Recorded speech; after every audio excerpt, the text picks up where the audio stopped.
सुनिए साहेब जी मोर बलमुआ हेराई गए। कैसे बलमुआ तोहर मेला में भूला ही गए। टिकुल खरीद गई साथ तबल छूट गए। ऐसन तना कतही पी के सरवा सूत गईल।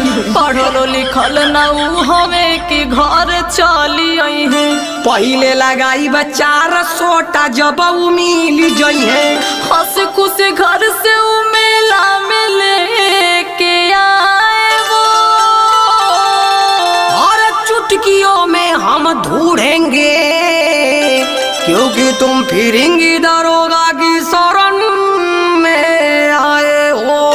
अरे दरोगा जी खोज ना बड़ा उपकार हो रहा। अरे ठीक है भाई लेकिन हुआ क्या था? सुना और जाने रिसिया